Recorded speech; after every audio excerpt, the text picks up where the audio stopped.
HighBridge, a division of recorded books, presents The Invention of Prehistory, Empire, Violence, and Our Obsession with Human Origins by Stefanos Geroulanos, read by Elizabeth Wiley. Introduction. The Human Epic. It is not self-evident that humanity has a past, known or unknown. Paul Venn. Did the Greeks believe in their myths? When I was growing up in the 1980s and 1990s, Neanderthals were hulking creatures, evolutionary failures, savage beasts just a step above a gorilla. Illustrations in books showed that their dark skin was rough, like a hide covered in scraggly hair. Their foreheads were aggressive, their eyes not so bright. Our teachers walked us through typical Neanderthal scenes: the terrible cold of the glaciers, the hunched efforts to hunt, the fires they must have built, their manifest inferiority compared to the Homo sapiens arriving in Europe. The stories all converged at an evolutionary dead end. Neanderthals were harsh, disappointing. Few, certainly not me, recognized that this imagery was really a set of claims about how to think about intelligence, beauty, and race. Today, just 30 years later, the Neanderthal has changed.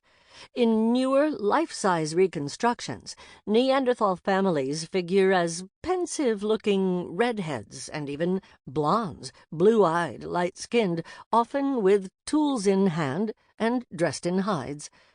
We say less about the jutting forehead and more about the Neanderthal's brain cavity being larger than that of Homo sapiens. Their dull gaze is gone. A few scientists even consider them the creators of the earliest Paleolithic art. This seems to represent progress, at least in historical and genetic accuracy. Once more, the current image is declared true. But the new, more optimistic account of Neanderthals leads to hard questions. Are Neanderthals now smart because they are no longer depicted as dark-skinned? Or conversely, have they become blonde and white because they are now believed to have been smart, able, quintessentially human? Don't they resemble just a bit too closely those who study their fossils at sites in Europe? One theory about their extinction around 40,000 years ago proposes that the two species mated and sapiens genetically swamped Neanderthals.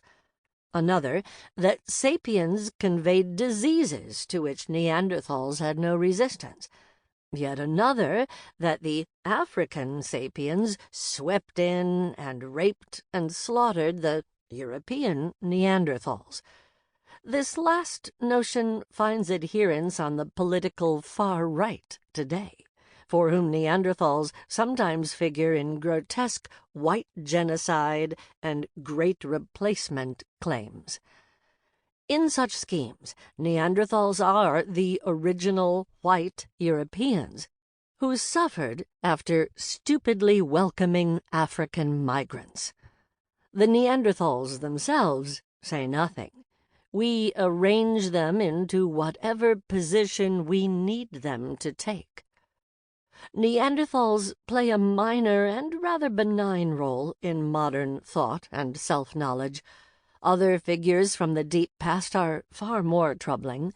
For at least 2 centuries now, the very word primitive has identified living human beings, usually indigenous peoples, with the beginning of the species, pushing them almost out of humanity and back in time.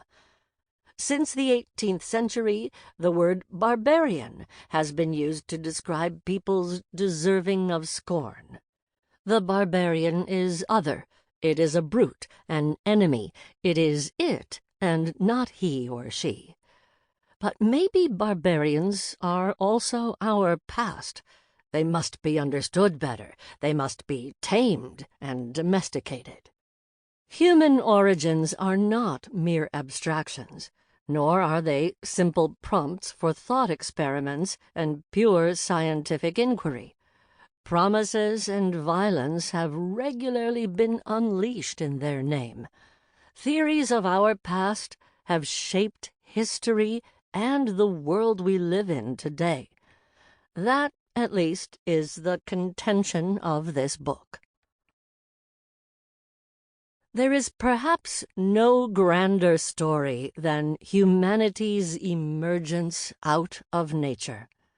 Scientists recount that our bodies, our posture, our food, our toil and suffering, our emotions and intelligence, our tools and our cities are all outcomes of our long and humble evolution. No epic is more stirring, none more seductive. No glowing CT scan can compare with it. No photographs of the cosmos taken by satellites we've dispatched into the void. No magnification of a virus particle. No moonwalk. The story of human origin tells us who we are, how we came to dominate this planet and each other, how we invented religion and then discarded it in favor of the gods of progress and technology. It supposedly reveals a million little things about human life, like why we desire and whom, how our emotions work, or how we love and care for others. These grandiose claims prompt far more questions than they answer. When was humanity born? Where? How has it changed since that time? What in particular made humans human? What was language like at first? Are our emotions hardwired? If so, since when? Which origin point matters the most? That of the body, that of culture, that of the patriarchy, or another? Where did culture emerge? Was it primitive, or did it have some intense complexity we today fail to understand? Were the early times a kind of utopia, long halcyon millennia when our warm-hearted humanity developed? Or a gruesome hellhole from which we barely escaped? How is our singular origin as a species to be reconciled with our present-day differences, with racial violence? How do indigenous peoples and their histories fit into the story of this past? Many impressive names are affixed to the grand story of us: the human adventure, the origin of culture, the dawn of man, the ascent of man, the descent of man, the threshold, the quantum leap, the humanization of Homo sapiens, the civilizing of the beast. We speak of our ancestral forefathers, of the cradle of humanity, of the exodus from Africa. Origins are so marvelous. We speculate about humanity's emergence, yet it feels real. We treat the story of our origins as the obvious triumph of modern knowledge over religious superstition, of truth over myth, of fact over ideology. The story of human origins offers as good an answer as we have to the fundamental question: what, after all, is the human? For some 60 years now, roughly since Africa became humanity's birthplace, these questions have been answered more or less as follows. From a small and insignificant Australopithecine, a descendant of early apes, new groups of animal species evolved. Over millions of years, some of these animals diverged enough to form a new genus, Homo. Species in this group developed particular advantages and weaknesses. Sometimes gradually, sometimes quickly, they established quite complex technologies, a larger and more efficient brain, language, the domestication of fire and animals, hierarchy, traditions, complex social organization, gendered divisions of labor, and eventually trade, culture, religion, agriculture, and the state. Each of these things has its own history. Most are associated with the last and only surviving species of Homo, namely Homo sapiens, anatomically modern humans. Humans founded societies that, however different from one another, were capable of enduring. That is how it all began. Over time, we like to think, scientists will fill in the details and breach through the remaining dead ends. After all, over the last 2.5 centuries, we have managed to piece together a sweeping account, one among the most enthralling and contested in the world. Ever since the Enlightenment in the late 18th century, the story of humanity's emergence out of nature has changed, and as a result of the expansion of European empires, the debates sparked by scholars such as Charles Darwin, the advent of primitivism in art, the discovery of ever more human fossils, religious anger, Nazi racism, Cold War competitions, decolonization, and much else. Today, the human adventure is taught all over the world.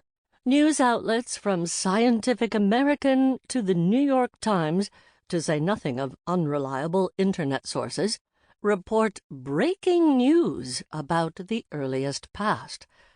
Teams of skilled and dedicated researchers discover 100,000-year fossils regularly. Some discoveries upend our understanding and reveal a new truth. Other findings confirm what scientists have long suspected. A skull in a ravine on an Indonesian island, some hominid footprints on a riverbed in Mexico or near a beach in Crete. Whose footprints? Why did the people who left them live there? A deep cave with fossilized human remains in South Africa.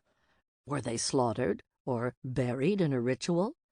Another cave in France full of forgotten dreams, as Werner Herzog called its Paleolithic paintings. The newer theories are sometimes as wild as ones from decades, even centuries ago. Some popular ideas speak of caveman strength and paleo diets. You too can be Neander thin.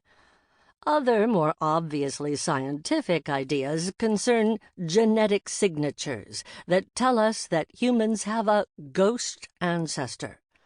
There's the cooking-made humanity theory, popularized by, among others, Yuval Noah Harari's deceptive hodgepodge Sapiens, or the stoned ape theory, which declares that humanity's early quantum leap was due to mind-expanding hallucinogens in mushrooms. Or the neuroscientist's promise, with its bravado that we're the same as the first humans, only more complex thanks to neuroplasticity. Or anarcho-primitivism, the dreams of pure freedom in a nature before the rise of states. For a while now, whenever I tell people about this book, someone invariably comes out as a convert to one or another of these theories. But who can know what to take seriously? As readers, we constantly encounter headlines promising new revelations and truths. The grand story is largely accepted, but it is also constantly under revision. The effect is dizzying. Behind all of these questions, though, looms another that we ponder much less frequently. Why do we need to understand human origins? The answer is that the story of human origins has never really been about the past. It has never really been concerned with an exact, precise depiction of humanity's emergence out of nature. Prehistory is about the present day. It always has been. Over the 250 or so years that human origins have been pursued, studied, and taught, the countless stories and theories proposed have said a lot more about the current moment than the distant past. That past does not exist independently, suspended in amber, waiting for us. It doesn't simply get sharper, like an image coming slowly into focus. Rather, every natural philosopher and later scientist who has sought to breathe life into the past exhales with their own lungs. Every time we find old bones, we dream up a primal scene and flesh it out with details from our own time. Now, much the same could be said about any historical claims, but the deep past so exceeds our grasp, and at the same time it matters so much to who we are, that the normal protections historians employ against presentism, like the rejection of the notion that presentism is a bad thing or that it is avoidable, just aren't germane. Unlike, say, the history of the First World War, prehistory is often more a narcissistic fantasy than a field of inquiry. Its study is always contemporary at the same time that it is pre-modern, even pre-antique. After all, religion offered the first origin stories. Like some religious stories, modern claims about prehistory can offer a soothing picture. Consider a primeval hominid on the savannah. It has just descended from trees and stood up. It might mate or craft tools. It might feel for others, hunt, paint on rocks, even build a sort of home.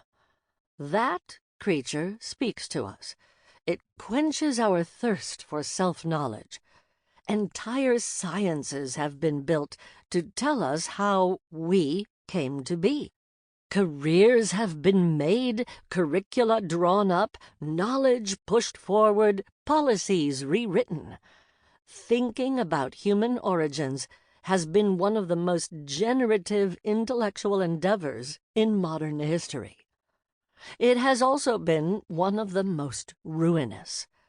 The Euromodern search for origins began in and then contributed to a long, brutal history of conquest and empire. It has been drunk on hierarchy. It is rooted in illusions, often murderous ones. It has served ferocious power. Its beautiful ideas have justified force against those deemed weak, different, ugly. It has rationalized colonial domination and eugenics. It has contributed to the destruction of indigenous peoples. The sinister dimension of prehistory is easily disavowed and forgotten. After all, the archaeologists who dig up old bones and the biologists who study hominid genes are seldom the vectors of violence. But prehistory is, at its core, a device for creating meaning, for celebrating those who practice a particular idea of humanity, and for demonizing those who don't. Today we might reject violence and racism, yet we still fail to recognize the blinders we wear when we look at humanity. And we might as well admit it. Without the grand story of our origins, we simply lack a good definition for humanity. That was not always the case, and I firmly believe that we should have a definition of humanity that does not rely at all on an origin story. But instead, we spend our time pining for an origin story because it allows us to admire our grandeur. We call on it to give shape to our fears, to declare enemies to be subhuman, and then to say it was all done in the search for truth. The modern story of origins was born in the 18th century, though born is a misnomer. Concepts are not delivered, nor do they burst out fully armored like Athena out of some Zeus's brain.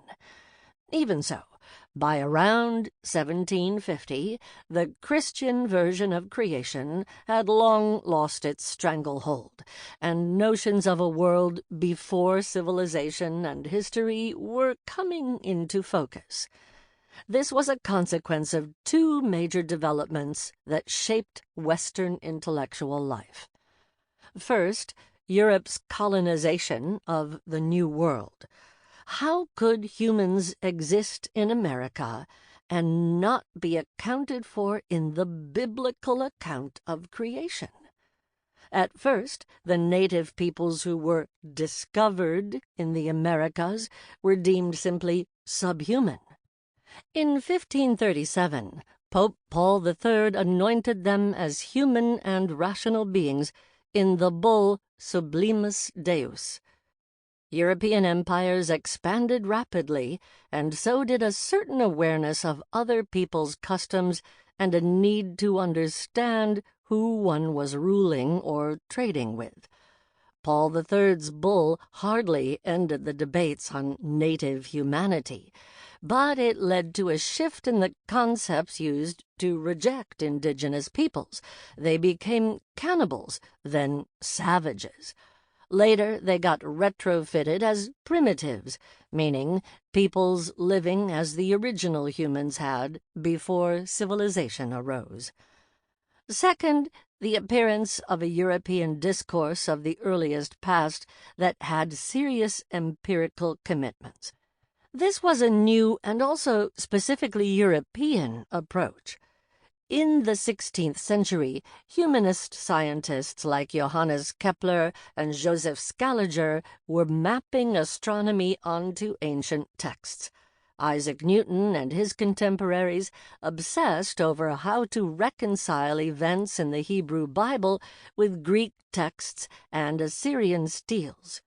As these ancient peoples all belonged to the same history, shouldn't scholarship be able to show how they related to each other? By the 18th century, educated Europeans were confidently proposing a rise of humanity out of nature. How this had happened was very much up for debate, but no longer would they pretend, as Archbishop James Ussher had insisted in his well-known 1648 chronology, that the creation could be pinpointed to 4004 BCE.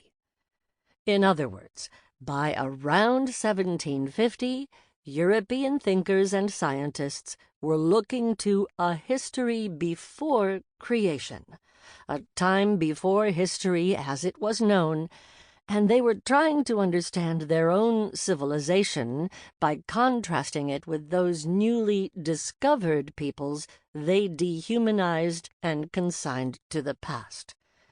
They were not reworking the Christian account of creation, just as they were not turning to the ancients, Empedocles, Anaximander, or Lucretius.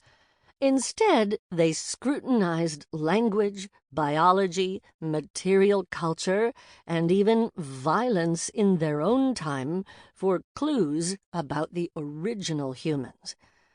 Within less than a century, all leading definitions of humanity would come to rely on theories of its origins.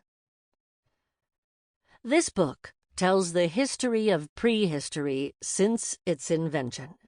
It offers no answer to what really happened at the beginnings of humanity. Instead, it examines the most prominent and notable answers given over the last 2.5 centuries. It is not a history of paleontology. Rather, it is a history of how we and other moderns talk and think about the deepest past. I do not much care if particular theories are true. I ask what work they do and at whose expense. The book does not obsess over the individual scientists who contributed to knowledge of human origins, but rather focuses on how human origins came to saturate modern life. To do so, it identifies and tracks particular concepts, expressions, and images that have played starring roles in the history of prehistory.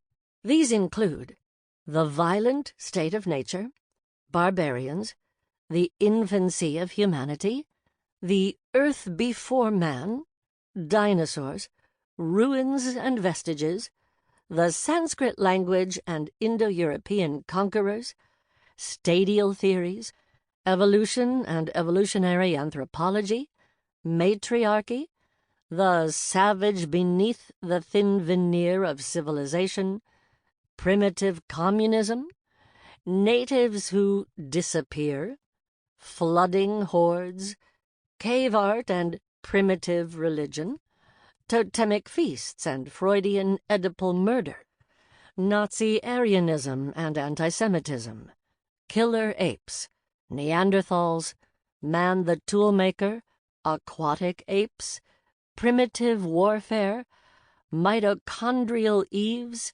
lizard brains, and creative explosions.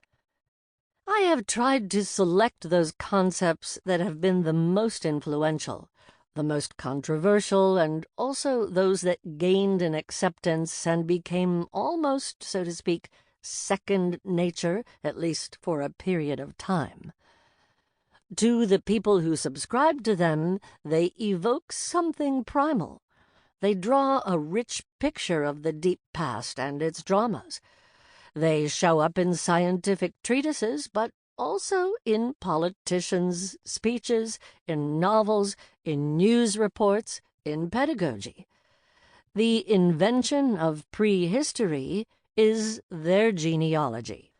It reveals how profoundly they have influenced not just scientific research and popular ideas about humanity, but state violence, how terribly they have determined what qualifies as human.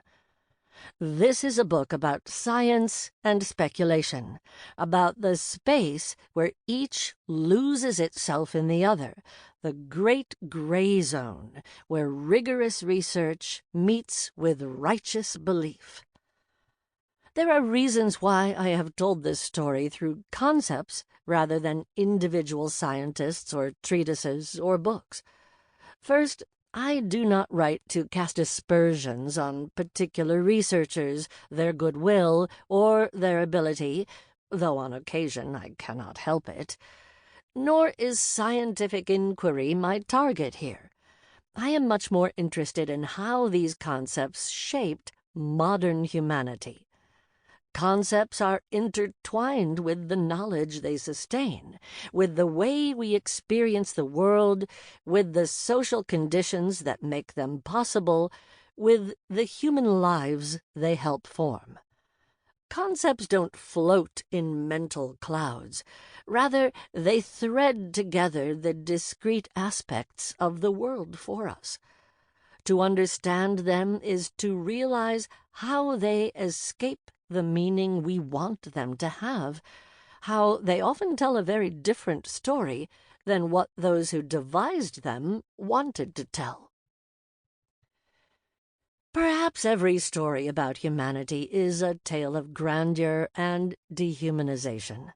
The stories of human origins certainly are. They have offered those who wield them the extraordinary capacity to decide who is human, who is advanced, and who has not changed for tens of thousands of years and can be dispossessed. What is more, when we link our politics to the past, we do more than continue an ongoing violence.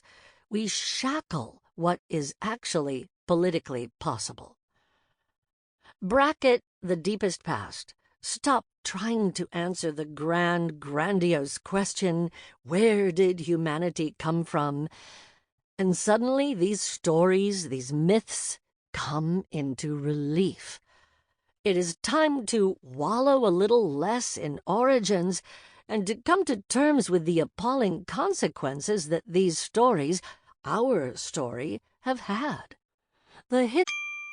Sample complete. Ready to continue?